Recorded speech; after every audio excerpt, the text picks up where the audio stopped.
Alright guys, so this is what I got here. It's what I use to test my antifreeze with. It shows you Fahrenheit and Celsius. You can get these from any parts store, O'Reilly's, AutoZone, Bumper to Bumper, whatever you may have in your area. It's pretty simple to use. Just stick this down on where the radiator cap goes. Obviously make sure the car's off and it hasn't been running for some time, or you're liable to burn yourself really bad. So you just stick this down in the radiator, you squeeze this little ball, and then you let it draw some coolant up in this little reservoir, and the needle will float to where the coolant protection is good at. This is my 1994 Chevy Suburban, GMC Suburban, whatever you want to call it, same thing to me. It's been a really good truck to me. This is one of my daily drivers. Completely stock, 350 4L60E. Whenever I got it, it had a few problems. One of the problems was the cooling system was just packed full of rust. So we'll check that out today and see what that's gonna look like. Is it good? Is it bad? I don't know. So let's check.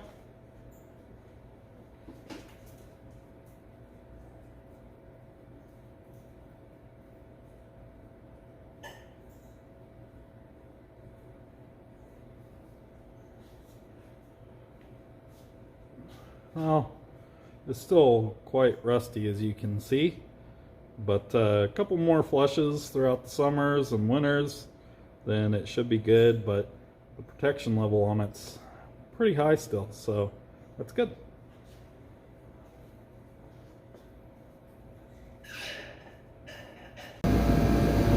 This here is my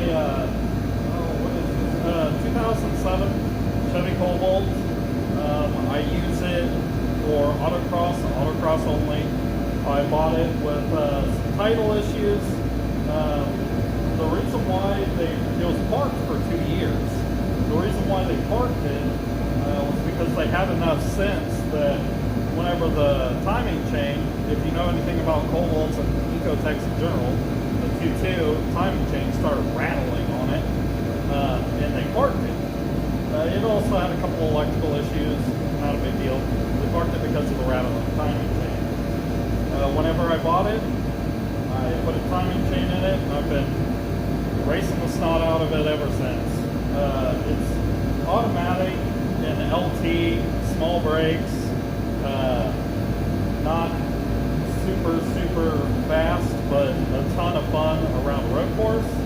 It still has some very hard street tires on it. I'm looking to get some sticky tires for it later.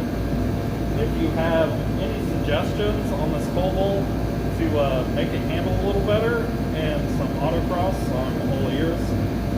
Of course, I'm always about the budget. I got a bunch of projects that I'm trying to provide content for you people. So let's get on with it. Hey everyone, this is my turbo Honda Civic.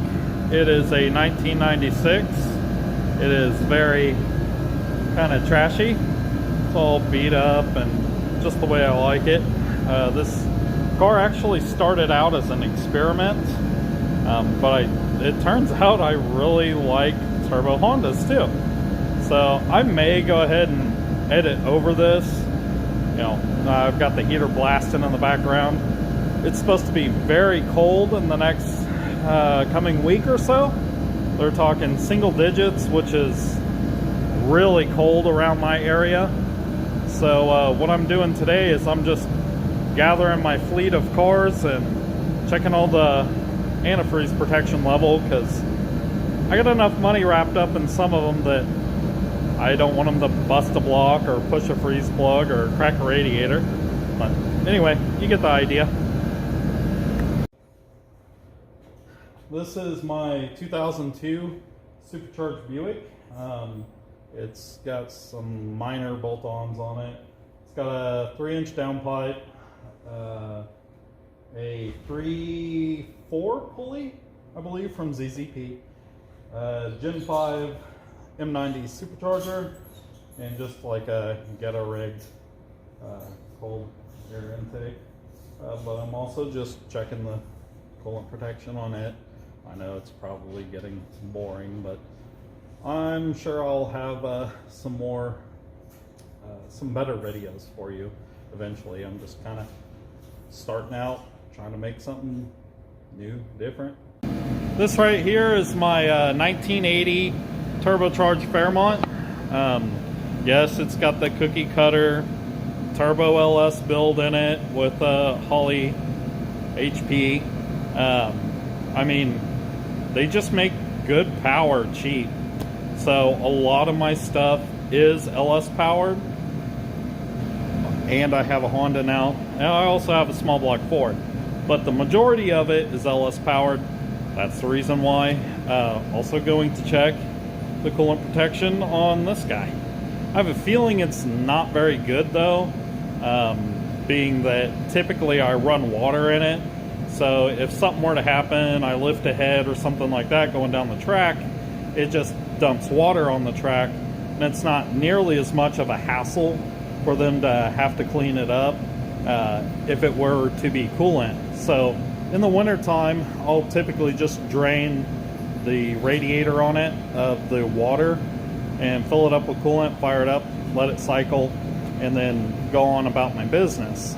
But being that there's still a bunch of stuff in the block, typically water, it kind of dilutes that down a bit. So I may have to do this guy here more than once. So we'll see. This is my 1985 square body Chevy. It's a long bed. It's a SM465 manual transmission with an LS swap. It is carbureted right now, but I'm not a carb guy by any means, and I just kind of don't like the way it drives. So I'm going to yank that off, and it's going, typical turbo LS.